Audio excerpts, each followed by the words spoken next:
Our next movie is named Haunted Summer, and this is the second movie within a little over a year about the same summer vacation. A summer in Italy in June of 1816, when the great British poets Percy Shelley and George Gordon, Lord Byron, spent some weeks together sharing a villa with Shelley's lover Mary, her half-sister Claire, and Byron's doctor, who kept them all supplied with drugs. Although Byron and Shelley now reside in respectable volumes on the poetry shelves, they were in their age the equivalent of rock stars, and the movie follows them as they experiment in romantic decadence. During one of many wine-soaked luncheon conversations, Shelley, played by Eric Stoltz, argues against power and in favor of revolution and anarchy. We have beheld such scenes of heartbreaking misery and poverty at home and in Ireland that at times my whole being shakes with a hatred so strong it seems to smother my very life. Man's unhappiness is caused by the evils of power and his obedience to it.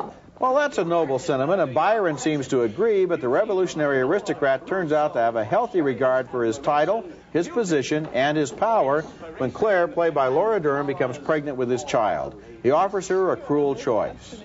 The child or my name, you cannot have both. Could I visit it? Claire, no. He can stay with us as my own.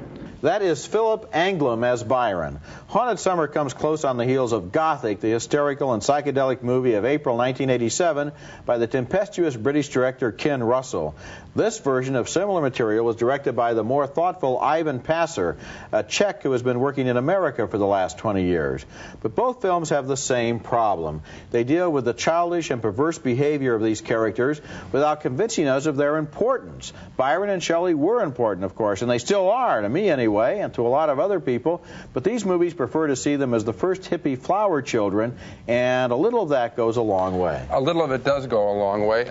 You know, as this picture was rolling along, I was fascinated by the Shelley character, particularly as it portrayed by Eric Stoltz, the boy who was in the mask, in the movie Mask. I think he does a wonderful job. And then, unfortunately, Byron comes into play here, and I think turns the movie into more of a decadent show than really about the greatness that we're, just what you said, the greatness of these two people. I almost wish that the movie was about just Shelley, because his character did seem in his speeches, and right up until that point of the speech about revolution, it's quite a beautiful movie. Then it turns into a sexual escapade that is beneath, frankly, their real lives. The whole thing about this summer, which is, of course, played up both in Gothic and in this movie, is that it was during this summer that Mary Shelley first began to develop the concept of a monster that came out in her novel, Frankenstein. The notion that you could create a Superman, but that the Superman would turn upon you. This is a very modern idea, and so they put it into the movie, but in the meantime, everybody's just dancing around as if it's San Francisco, you know, and The Lovin' Spoonful should have been on the soundtrack. Right. Well, that might have improved it.